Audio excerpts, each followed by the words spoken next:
No dia 24 de maio de 1970, a União Soviética iniciou um projeto que ficaria conhecido como o Buraco de Kola. Embora tenha sido abandonado há muito tempo, o buraco ainda existe hoje e mede cerca de 40 mil pés de profundidade. Seja para pesquisa ou qualquer que seja a alegação, o Buraco de Kola não foi a única vez em que a Rússia cavou além do que deveria. E vários buracos ainda podem ser encontrados hoje, desprotegidos na desolada natureza russa. O maior erro da minha vida foi descer em um desses buracos. Há um ano, meu trabalho me levou a uma pequena vila de pescadores russos localizada na Sibéria. É um lugar minúsculo, habitado por não mais de 200 pessoas, a maioria pescadores ou caçadores. Não foi a primeira vez que ser cientista me colocou em situações estranhas. Sou geólogo, o que não é importante para o propósito desta história, mas tenho experiência em operações de busca e resgate em casa, nos Estados Unidos. Minhas habilidades no idioma russo eram menos que satisfatórias. E considerando que apenas 2 pessoas além da minha equipe falavam inglês na vila, foi um desafio, para dizer o mínimo.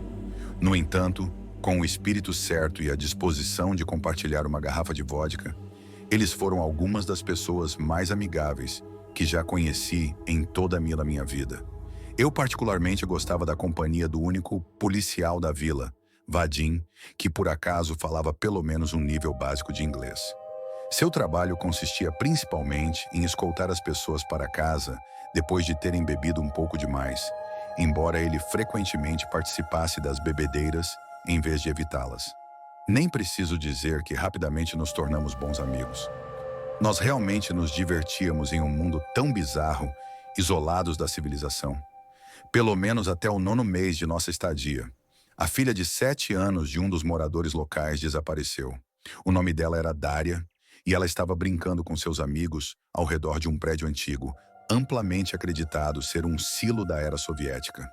Toda a estrutura estava fechada há quase 40 anos e esquecida, mas as crianças adoravam passar o tempo por lá. Naquele dia em particular, o silo estava aberto. As portas foram derrubadas, revelando uma grande sala cheia de equipamentos antigos e um grande e escuro buraco no centro. O buraco media cerca de 15 metros de diâmetro e a profundidade era desconhecida. Havia uma plataforma de elevador básica no centro do buraco, como algo usado para descer em minas. Tudo o que podia ser visto era uma escuridão infinita que se estendia até o abismo. Daria havia caído nele. Eu soube imediatamente em meu coração que a queda a havia matado. Uma queda tão profunda, mesmo se o fundo fosse uma piscina de água, seria letal. As outras crianças insistiram que Daria havia chamado por ajuda após cair no buraco, o que deu uma falsa esperança à mãe aterrorizada. Foi a primeira vez que vi Vadim trabalhando com eficiência para organizar uma operação de resgate. Pedir ajuda oficial tão longe era uma tarefa inútil. Mesmo que enviassem ajuda, eles chegariam tarde demais. Vendo que eu tinha alguma experiência nessa área, além de primeiros socorros básicos, eu me ofereci, assim como um de meus colegas, Stanley. Enquanto os mecânicos tentavam reviver as antigas máquinas, incluindo o elevador, eu prendi uma sonda a uma linha na esperança de medir a profundidade. A linha não era longa o suficiente para determinar onde ficava o fundo, mesmo que as cordas mais longas combinadas medissem quase 300 metros.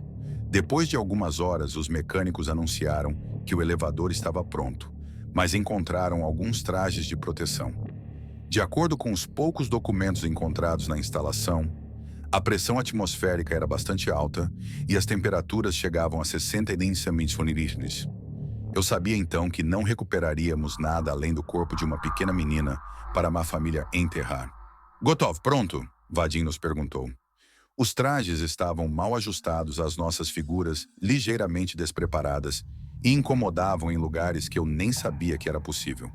Entramos no elevador, que era protegido por uma gaiola de metal enferrujada cheia de buracos.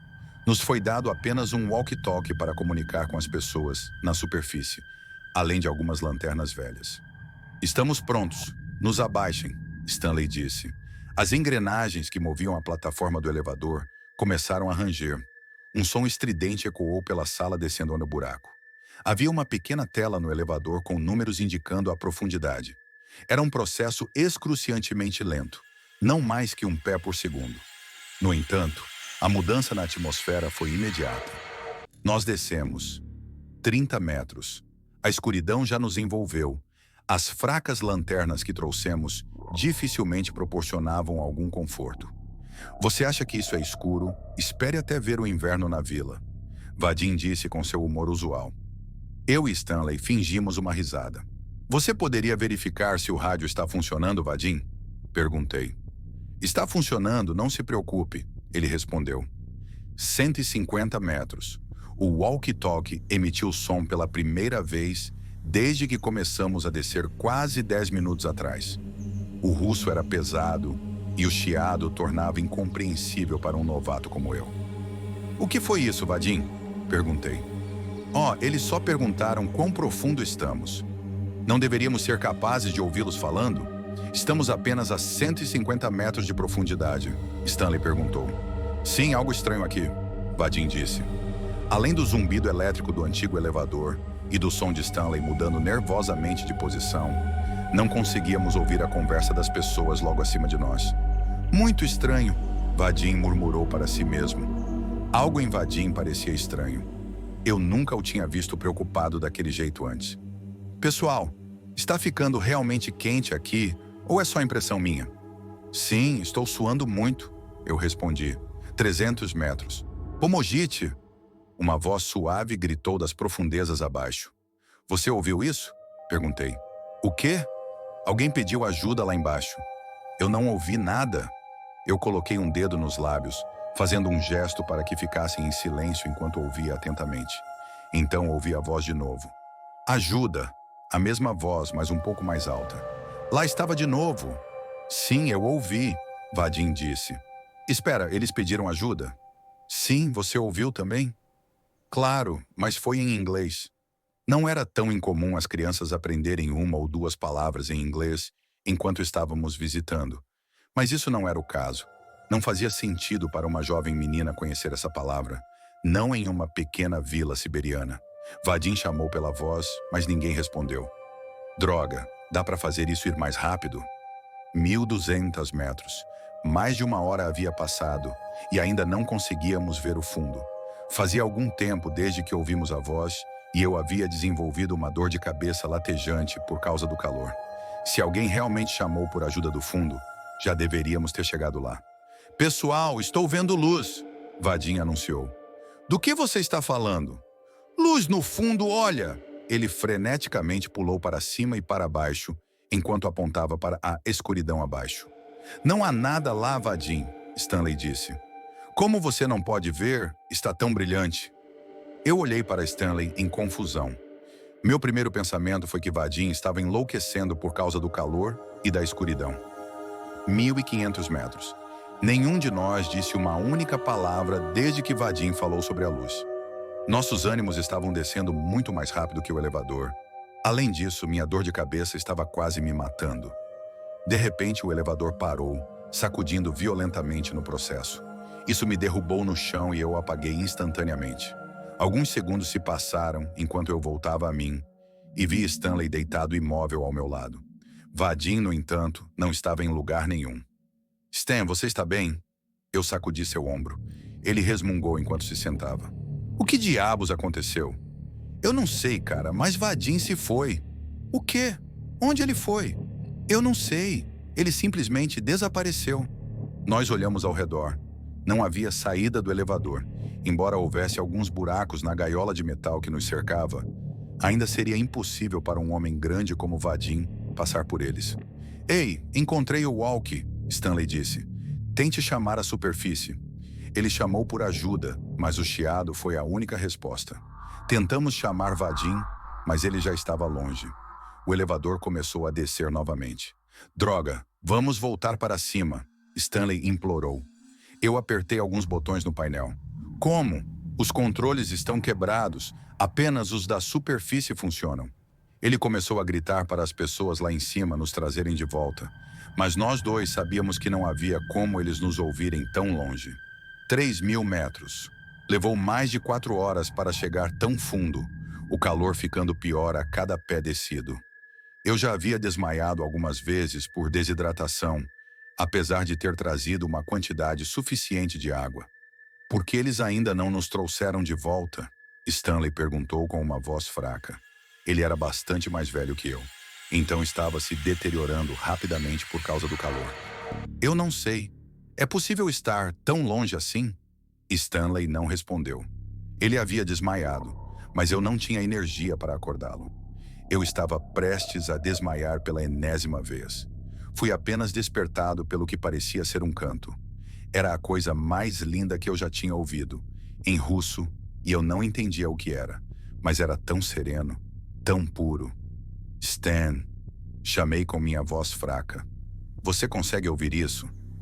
Quem está cantando? Ele murmurou meio adormecido. Uma luz apareceu nas profundezas e o canto ficou mais alto. Eu vejo! A luz! Eu disse.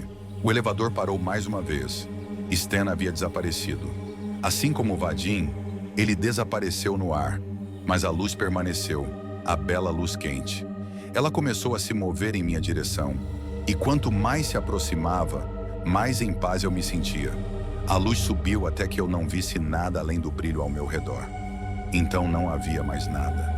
Eu acordei em um hospital uma semana depois. Fui encontrado no meio de uma floresta no leste da Rússia por um par de caçadores. Eu não tinha documentação ou prova de quem eu era e como eles alegaram. Minha história não fazia sentido. Nenhum buraco desse tipo existia, de acordo com registros públicos, o que não foi uma grande surpresa. Mas quando cavou mais fundo, percebi que a vila em que eu tinha ficado por quase um ano nem sequer estava no mapa. O incidente causou um impacto na minha mente, deixando várias lacunas na minha memória, embora eu conseguisse lembrar alguns números de telefone dos meus colegas. Quando os liguei, os números estavam todos desconectados ou alcançavam pessoas completamente diferentes.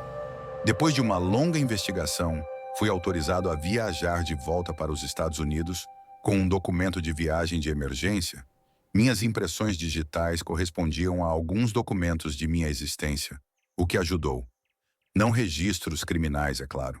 Quando voltei para casa, descobri que minha casa era de outra pessoa e tinha sido por pelo menos 10 anos. Levei muito tempo para descobrir o que havia acontecido, mas algumas mudanças eram grandes demais para ser uma terrível coincidência. Deixando de lado as mudanças pessoais que experimentei aqui, até mesmo a história mundial não corresponde ao que me lembro de ter estudado. A geografia é vastamente diferente, na verdade, há um continente inteiro faltando no mapa. A negação é uma ferramenta poderosa. Demorei meses para aceitar um fato muito simples, mas complicado. Este não é o mundo ao qual pertenço.